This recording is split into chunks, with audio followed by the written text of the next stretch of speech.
Genesis 46, and I'll go ahead and read on into 50 today. So Israel began his trip to Egypt. First he went to Beersheba. There he worshipped God, the God of his father Isaac. He offered sacrifices. During the night God spoke to Israel in a dream and said, "Jacob, Jacob." Israel answered, "Here I am." Then God said, "I am God, the God of your father. Don't be afraid to go to Egypt. In Egypt I will make you a great nation. I will go to Egypt with you, and I will bring you out of Egypt again. You will die there, but Joseph will be with you. His own hands will close your eyes when you die." Then Jacob left Beersheba and traveled to Egypt. His sons, the sons of Israel, brought their father, their wives, and all their children to Egypt. They traveled in the wagons the Pharaoh had sent. They also had their cattle and everything they owned in the land of Canaan. So Israel went to Egypt with all his children and his family. With him were his sons and his grandsons, his daughters and his granddaughters. All of his family went with him. These are the names of Israel's sons and family who went to Egypt with him. Reuben was Jacob's first son. Reuben's son was Hanok, Palu, Hezron, and Carmi. Simeon's sons were Jemuel, Jamin, Ohad, Jachin, and Zohar. There was also Shaul. Shaul was born from a Canaanite woman. Levi's sons were Goshen, Kohath, and Merari. Judah's sons were Onan, Shelah, Perez, and Zerah. And Onan died while still in Canaan. Perez's sons were Hezron and Hamul. Issachar's sons were Tola, Puah, Job, and Shimron. Zebulun's sons were Zered, Elon, and Jalil.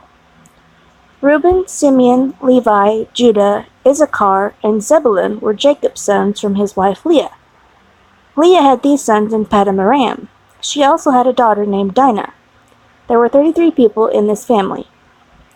Gad's sons were Zephon, Haggai, Shunai, Esbon, Eri, Orodai, and Arelai.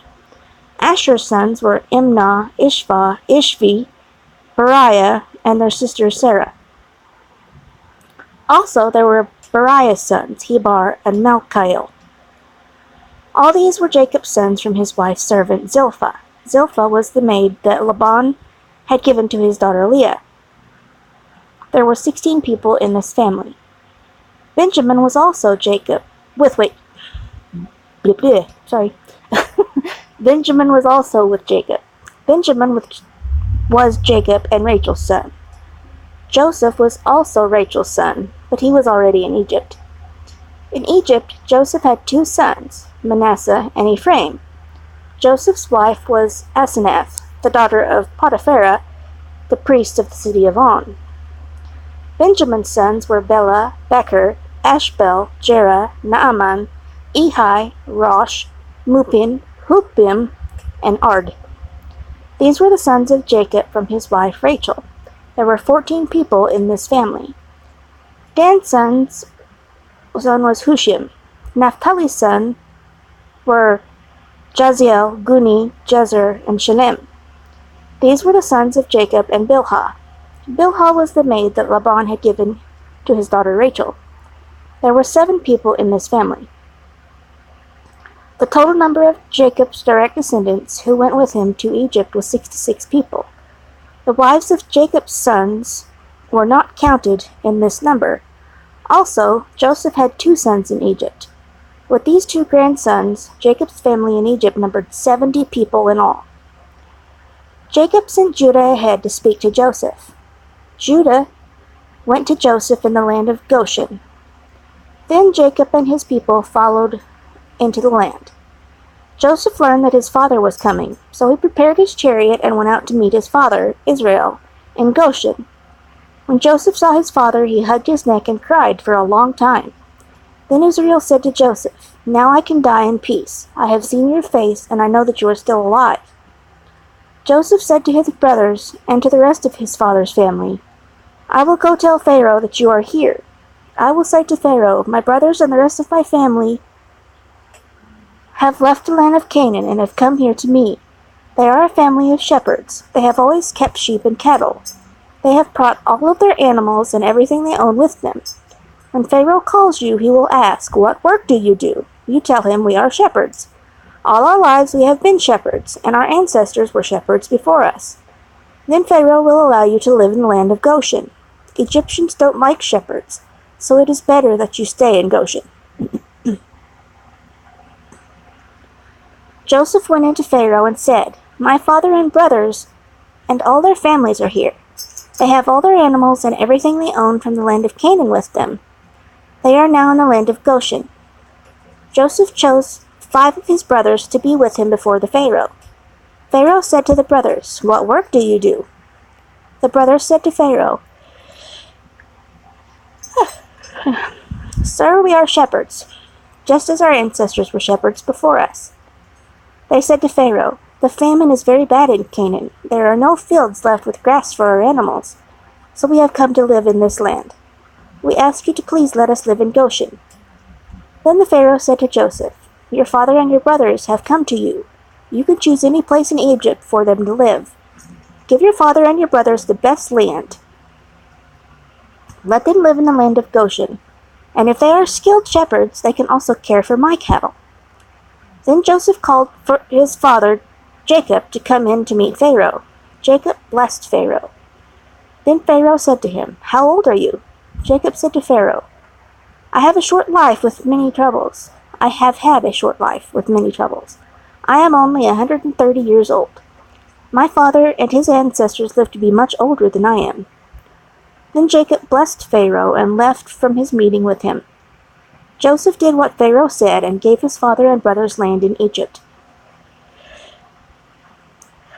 It was the best land in Egypt, in the eastern part of the country around Ramses. Joseph also gave his father, his brothers, and all their people the food they needed.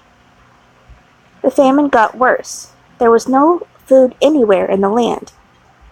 Egypt and Canaan became very poor because of this bad time. People in the land bought more and more grain. Joseph saved the money and brought it to Pharaoh's house. After some time, the people in Egypt and Canaan had no money left. They had spent all their money to buy grain. So the people of Egypt went to Joseph and said, "Please give us food. Our money is gone. If we don't eat, we will die while you are watching." But Joseph answered, "Give me your cattle, and I will give you food." So the people used their cattle and horses and all their other animals to buy food. And that year, Joseph gave them food and took their animals. But the next year, the people had no animals and nothing to buy food with. So they went to Joseph and said, "You know that we have no money left, and all our animals belong to you. So we have nothing left, only what you see, our bodies and our land. Surely we will die while you are watching. But if you give us food, we will give Pharaoh our land, and we will be his slaves. Give us seeds that we can plant, then we will live and not die, and the land will grow food for us again." So Joseph bought all the land in Egypt for Pharaoh. All the people in Egypt sold Joseph their fields. They did this because they were hungry. And everywhere in Egypt all the people became Pharaoh's slaves. The only land Joseph didn't buy was the land that the priests owned. The priests didn't need to sell their land because Pharaoh paid them for their work, so they used this money to buy food to eat. Joseph said to the people, "Now I have bought you and your land for Pharaoh, so I will give you seed and you can plant your fields. At harvest time you must give 1/5 of your crops to Pharaoh. You can keep 4/5 for yourself. You can use the seed you keep for food and planting the next year. Now you can feed your families and your children." The people said, "You have saved our lives. We are happy to be slaves to Pharaoh." So Joseph made a law at that time in the land, and the law continues today. The law says that 1/5 of everything from the land belongs to the Pharaoh who owns all the land. The only land he does not own is the land of the priests. Israel stayed in Egypt. He lived in the land of Goshen. His family grew and became very large. They became landowners and did very well.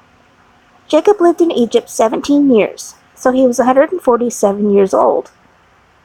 The time came when Israel knew he would soon die, so he called his son Joseph to him. He said, "If you love me, put your hand under my leg and make a promise. Promise that you will do what I say and that you will be truthful with me.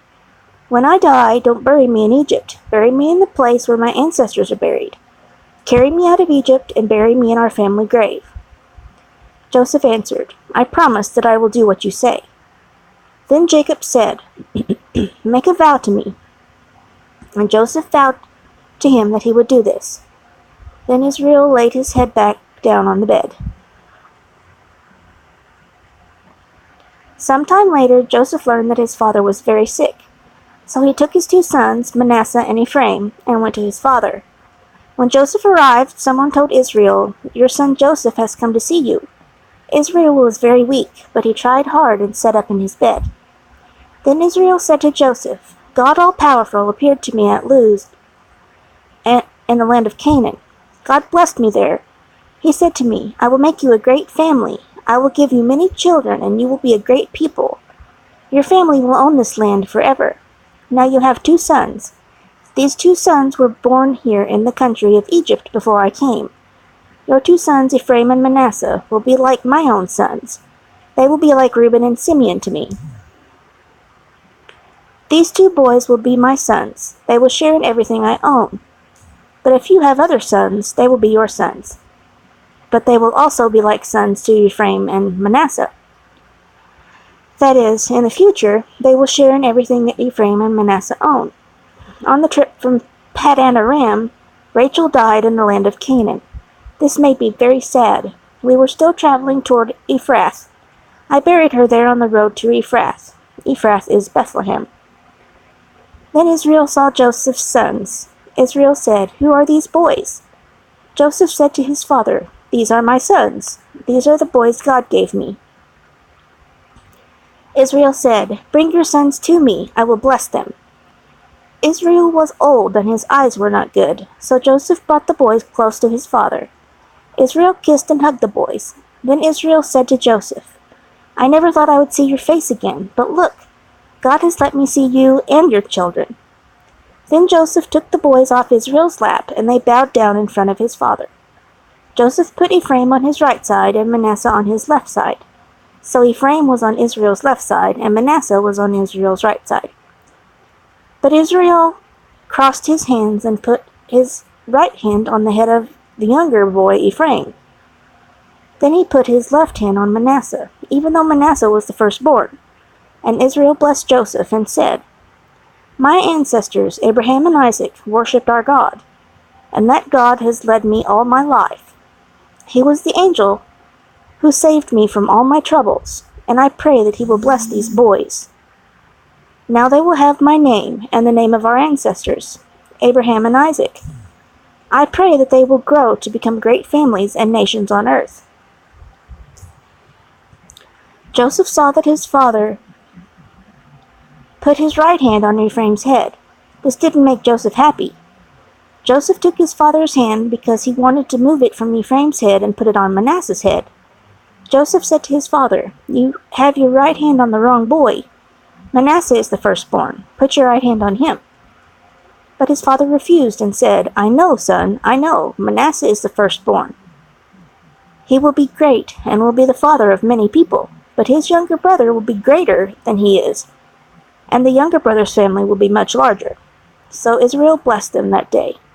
He said, "The Israelites will use your names whenever they bless someone. They will say, 'May God make you like Ephraim and Manasseh.'" In this way, Israel made Ephraim greater than Manasseh. Then Israel said to Joseph, "Look, my time to die is almost here, but God will still be with you. He will lead you back to the land of your ancestors. I have given you one portion more than I gave your brothers. I gave you the land that I won from the Amorites. I used my sword and bow to take that land."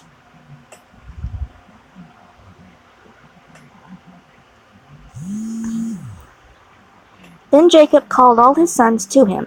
He said, "My sons, come here to me. I will tell you what will happen in the future." Children of Jacob gathered round. "Come listen to Israel, your father. Reuben, my first son, you are my strength, the first proof of my manhood. You were the most honored and powerful of all my sons. but your passion was like a flood you couldn't control. So you will not remain my most honored son. You climbed into your father's bed and slept with one of his wives. You brought shame to my bed, to the bed you lay on. Simeon and Levi are brothers. They are violent with their swords. I will not join their secret meetings. I will not take part in their evil plans. They have killed people out of anger and crippled animals for fun. Their anger is so strong that it is a curse. They are too cruel when they are angry. They will not get their own land in the land of Jacob. They will be spread throughout Israel. Judah, your brothers will praise you. You will defeat your enemies. Your brothers will bow down to you. But Judah is like a young lion. My son, you are like a lion, standing over the animal it killed. Like a lion, Judah lies down to rest, and no one is brave enough to disturb him. Men from Judah's family will be kings. The sign that his family rules will not leave his family before the real king comes. Then many people will obey and serve him. He ties his donkeys to the best grapevines. He washes his clothes in the best wine. His eyes are red from drinking wine. His teeth are white from drinking milk. Zebulun will never leave the sea. His sea coast will be a safe place for ships. His land will continue as far as the city of Sidon. Issachar is like a donkey that has worked too hard. He will lie down under his heavy load. He will see his land is pleasant and his resting place is good, but he will agree to carry heavy loads. He will agree to work as a slave. Dan will rule his people as one of the tribes of Israel. Dan will be like a snake at the side of the road. He will be like a dangerous snake lying near the path. That snake bites a horse's foot, and the rider falls to the ground. Lord, I am waiting your salvation. A group of robbers will attack Gad, but Gad will chase them away. Asher's land will grow much good food. He will have food fit for a king. Naphtali is like a deer running free, and his words are beautiful. Joseph is like a wild donkey, like a young donkey by a spring, like colts grazing in a pasture. People attacked him and made life hard for him. Men with arrows became his enemies. But he won the fight with his mighty bow and his skillful arms. He gets power from the mighty one of Jacob, from the shepherd, the rock of Israel, the God of your father who helps you. May God all-powerful bless you and give you blessings, from the sky above and from the deep below. May he give you blessings from breast and womb. My parents had many good things happen to them, and I, your father, was blessed even more. Your brothers left you with nothing, but now I pile my blessings on you, as high as a mountain. Benjamin is like a hungry wolf. In the morning he kills and eats. In the evening he shares what is left. These are the 12 families of Israel, and this is what their father said to them. He gave each son a blessing that was right for him. Then Israel gave them a command. He said, When I die, I want to be with my people. I want to be buried with my ancestors in the cave in the field of Ephron the Hittite. That cave is in the field of Machpelah, near Mamre, in the land of Canaan. Abraham bought that field from Ephron so that he could have a burying place. Abraham and his wife Sarah are buried in that cave. Isaac and his wife Rebekah are buried in that cave. I buried my wife Leah in that cave. That cave is in the field that was bought from the Hittites.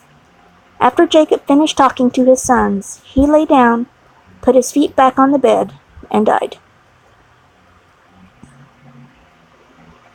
When Israel died, Joseph was more sad. He hugged his father and cried over him and kissed him. Joseph commanded his servants to prepare his father's body. These servants were doctors. The doctors prepared Joseph's body to be buried. They prepared the body in a special way of the Egyptians. When the Egyptians prepared the body in this special way, they waited 40 days before they buried the body.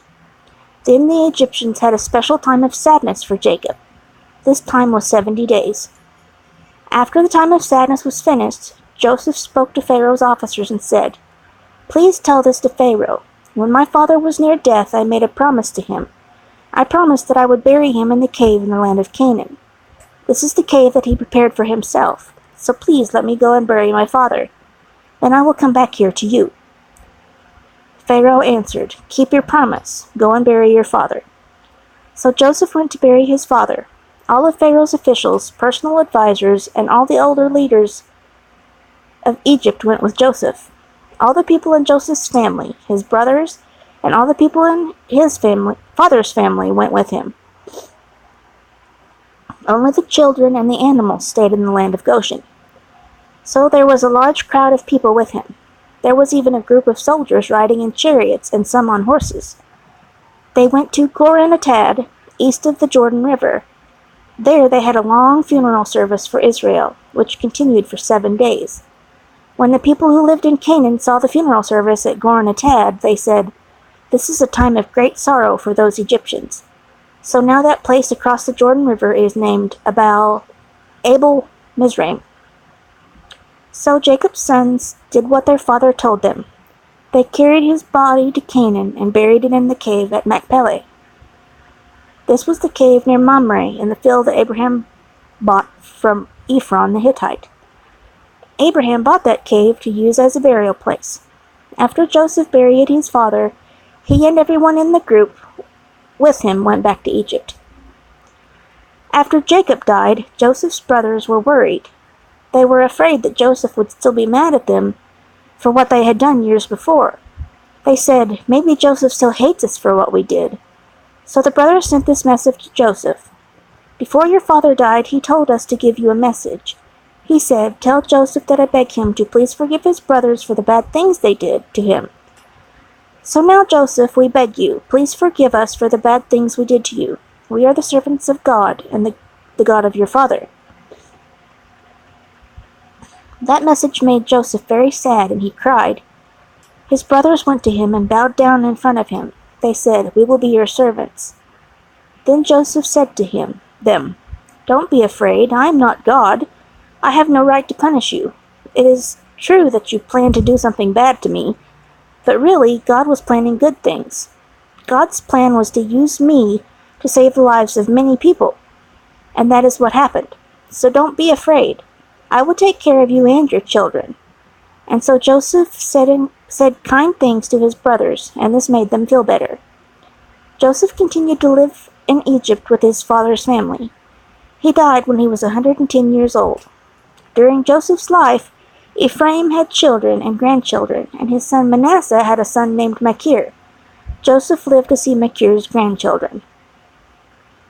When Joseph was near death, he said to his brothers, "My time to die is almost here, but I know that God will take care of you and lead you out of this country.